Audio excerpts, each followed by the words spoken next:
So hi Dee, welcome to No Idea Whatsoever.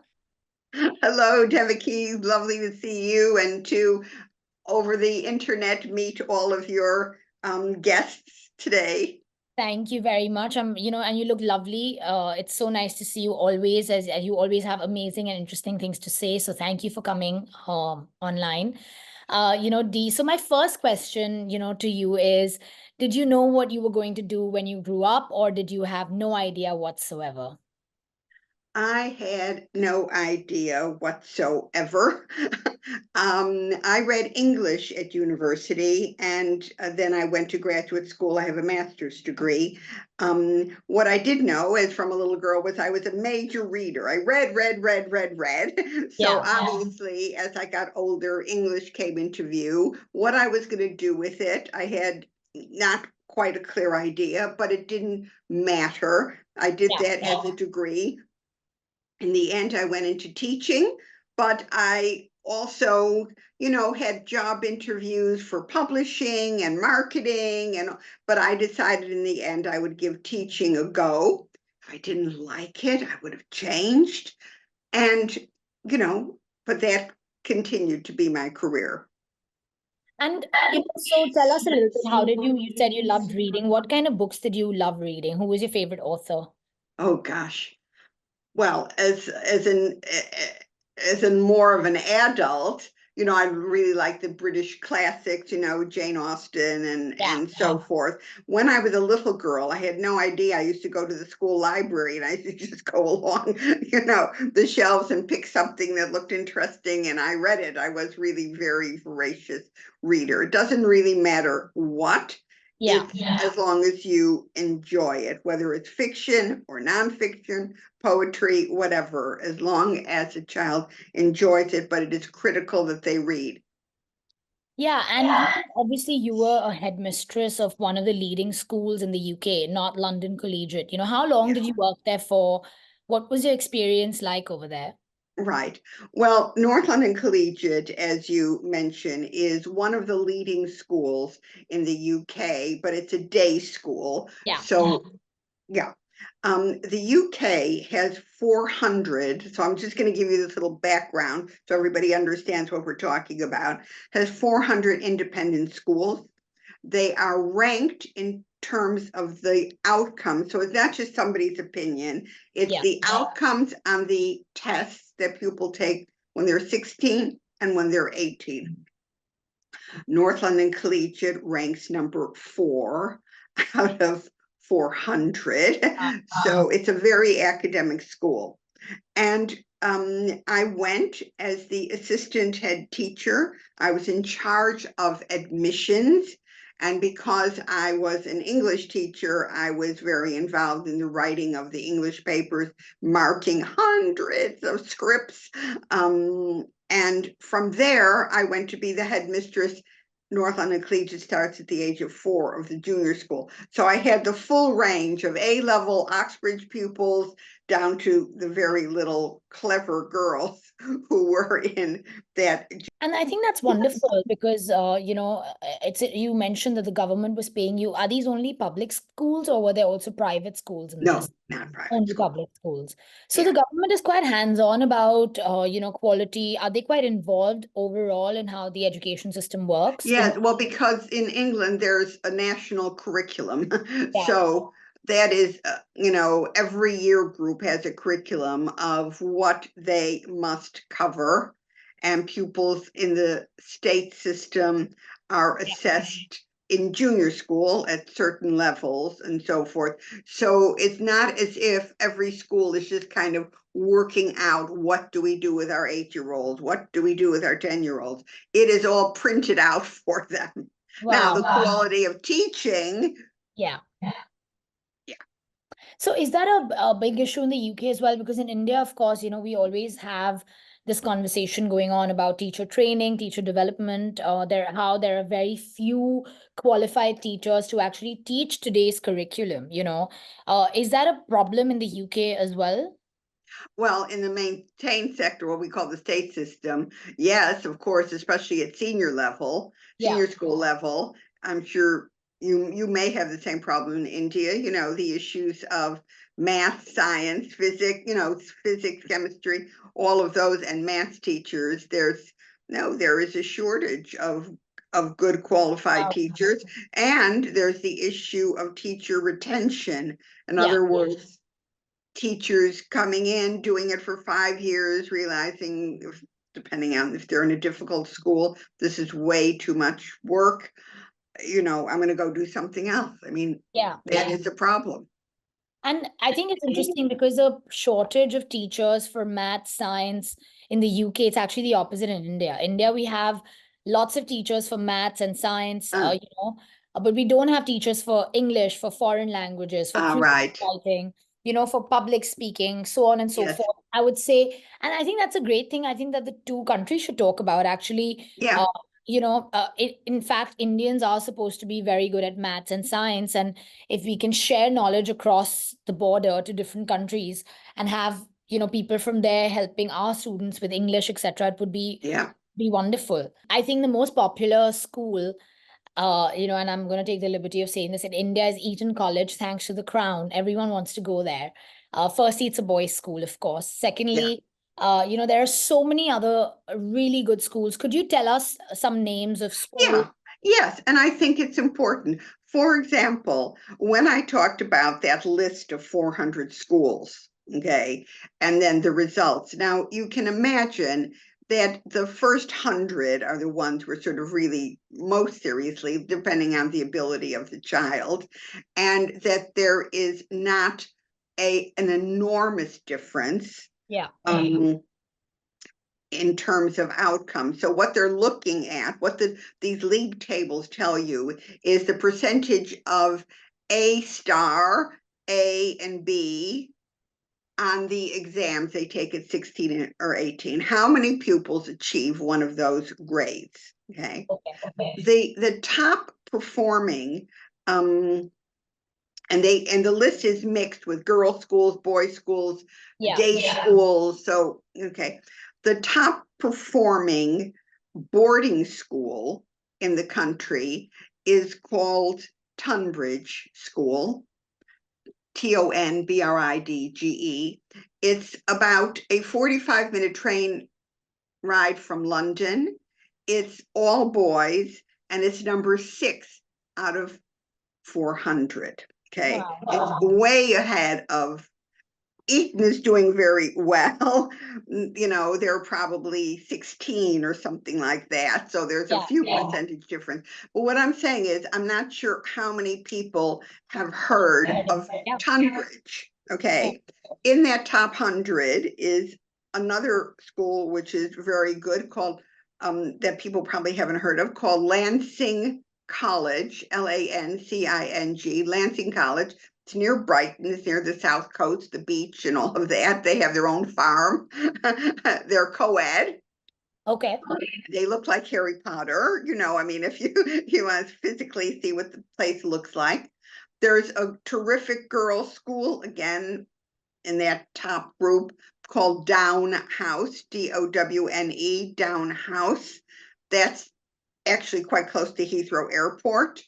I think a lot of people will have heard of Cheltenham Ladies College, which is a girls' school, but there's Cheltenham School in the same town, very beautiful town in the south of England, not so far from London, co-ed. I'm not sure how many people know about Cheltenham College. So that's what I'm saying. Everybody says Eton. It's all right. It's okay. But I have pupils who've turned down Eton. No, and I think it's also a symbol of, because the royalty went there. It's just one of those things that it's become so popular that everyone talks about it. Well, I think it's also because a lot of these schools have made, have branches abroad, like Harrow, for example. Now Harrow is in India as well. So Harrow, they have branches abroad. I mean, actually, North London Collegiate is a day school, but there's North London Collegiate, Jeju in South Dory.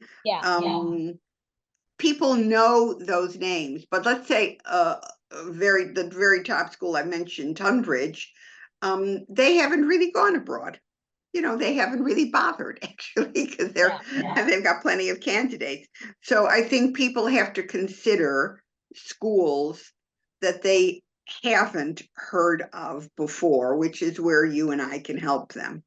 And how access to this list? Say, for example, a parent who didn't know you or me just wanted to go online and start looking for the best schools in the UK. Is there any trusted website or something that they could go to actually find a list?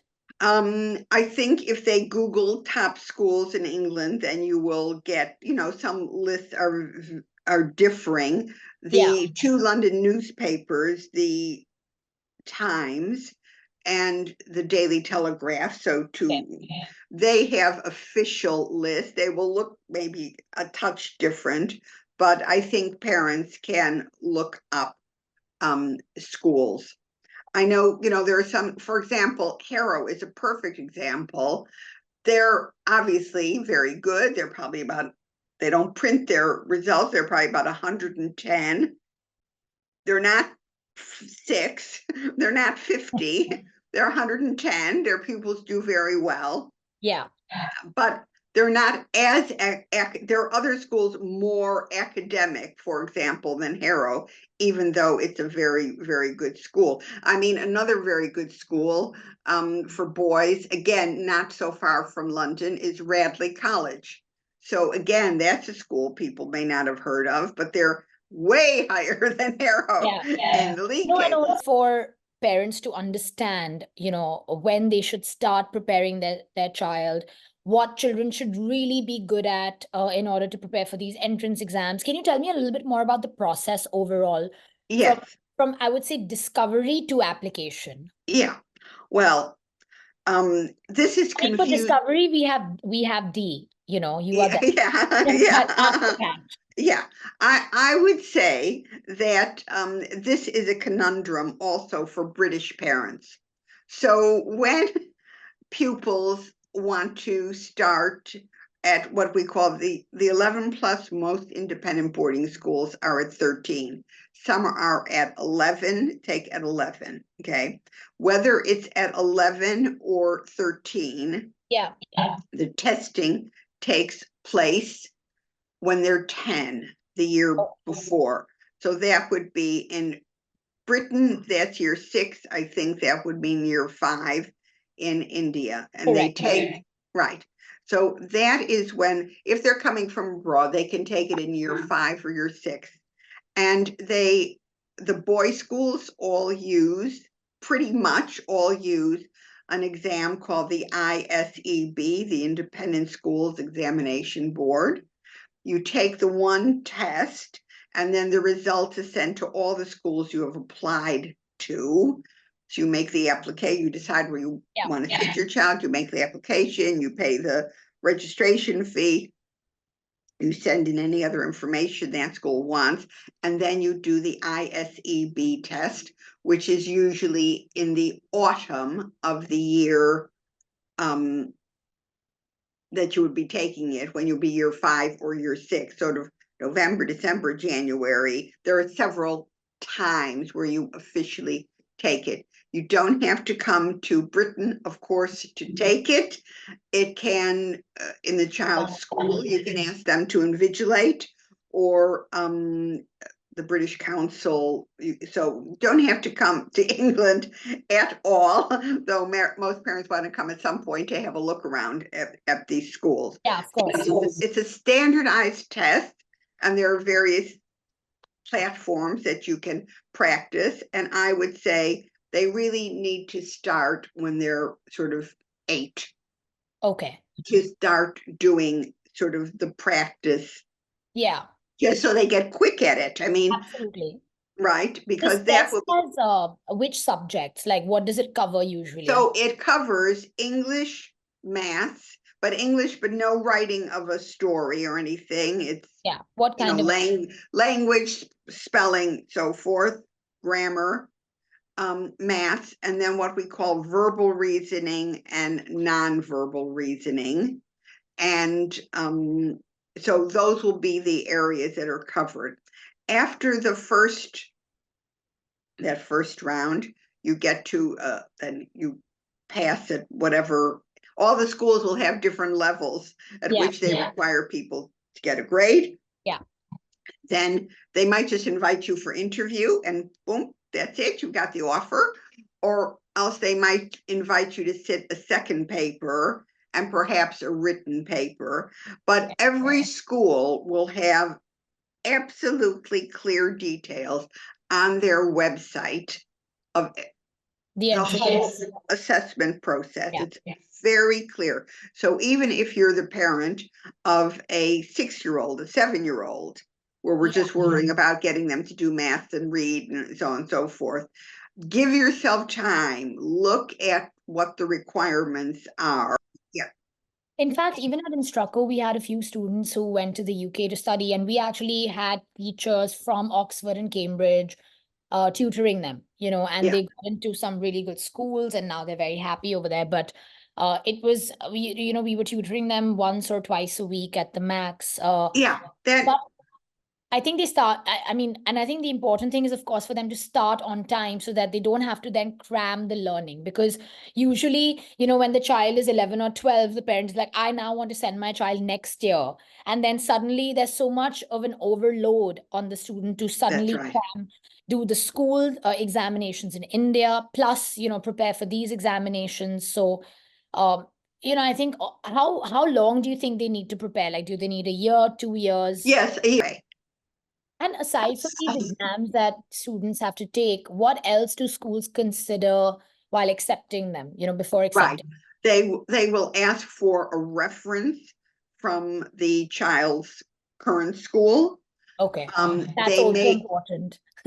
yeah, that's very important. They may ask for the last school report or the last 2 school reports to have a look at that.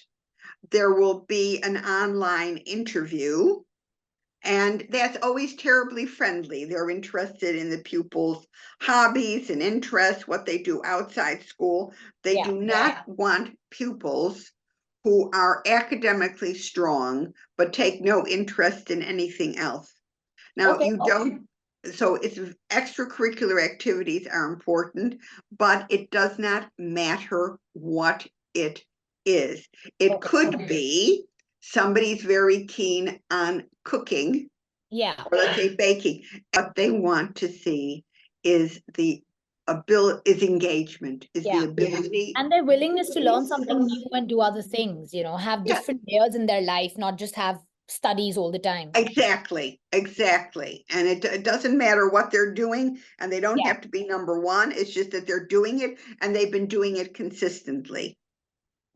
Sometimes I'll have a child who plays chess. I know that's popular in India. I'll say, oh, when did you start playing chess? Oh, when I was 6. Yeah, no, I mean, Indians are some of the best chess players, they're Exactly. Yeah. But what does that tell the school child says, oh, I started playing when I was 6, or I started 2.5 years ago, or whatever.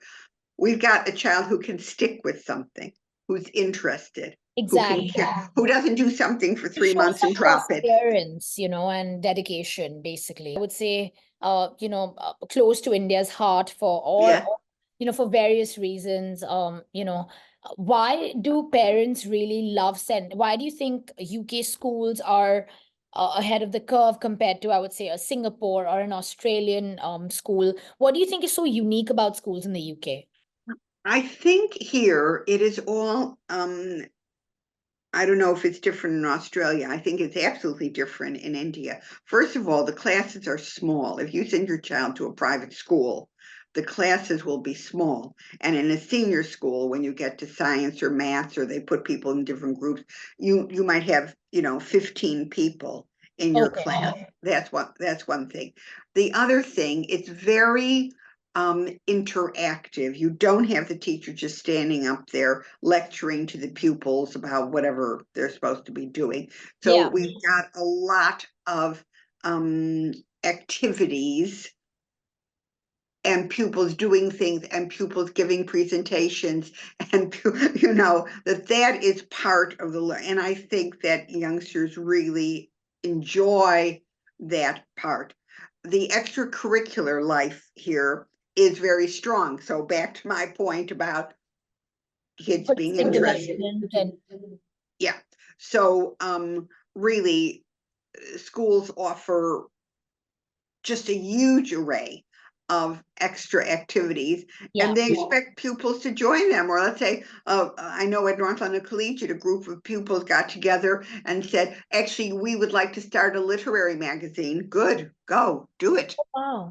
We'll And publish the it. school, oh, that's lovely. So the school will, Yeah, that's what they want. They want to see the pupils engaged in a lot of activity. So I think in that way, the learning here may seem slightly less formal, and it is, but the material is being covered. That's for And we've covered the exams, we've covered the schools. What about some of the mistakes people make, aside from the fact that they wake up too late?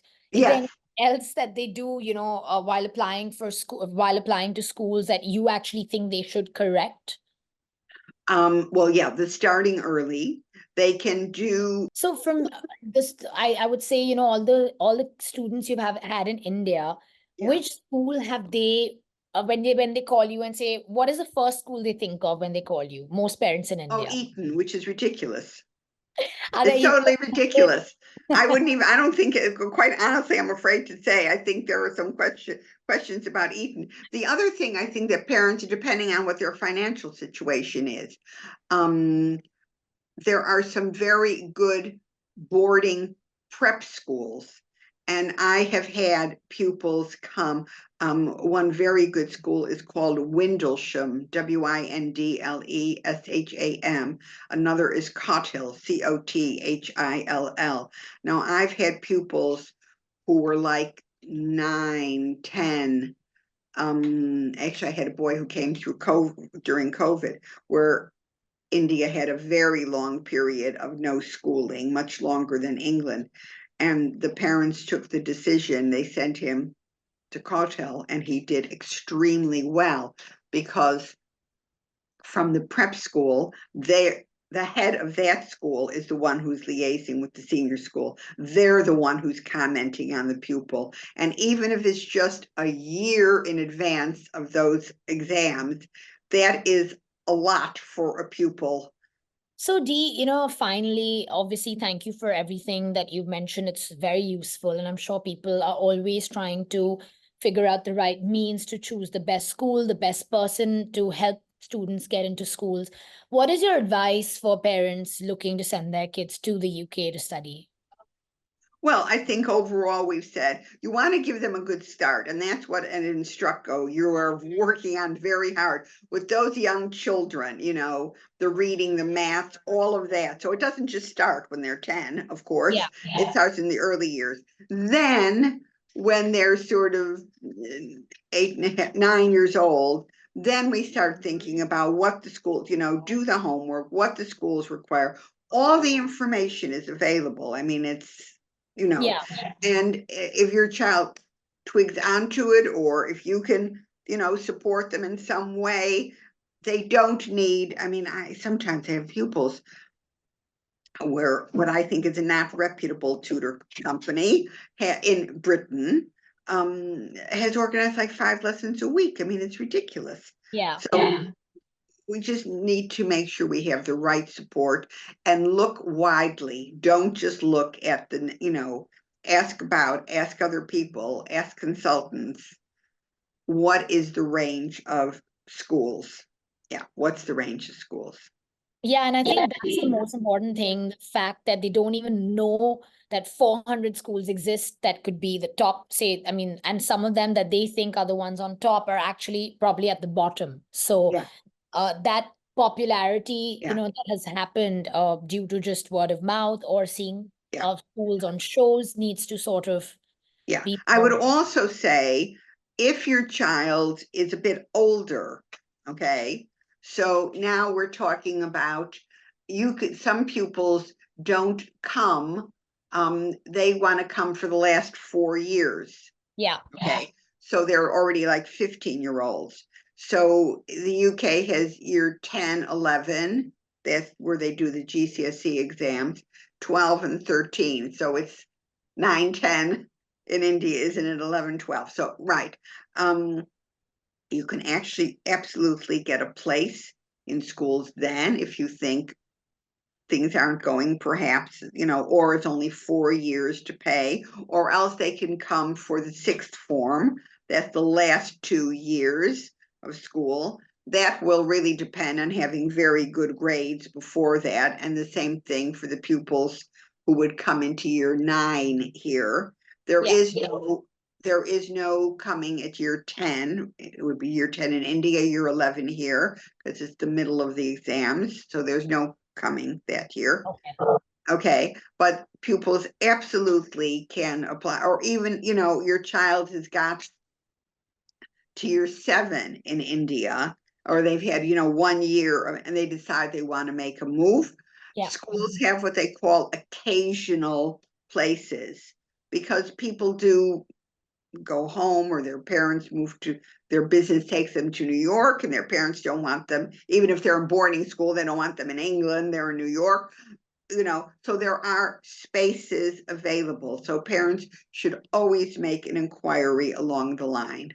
I mean, there's so many things I've also learned about now that I actually didn't know about. And thank you very much for giving us all this information. And I'm sure a lot of people are going to want to get in touch with you to know more about how to send their kids to the best schools in the UK and the most suited ones, more importantly. So thank you, Dee. Thank you for coming. My pleasure. Very lovely talking to you.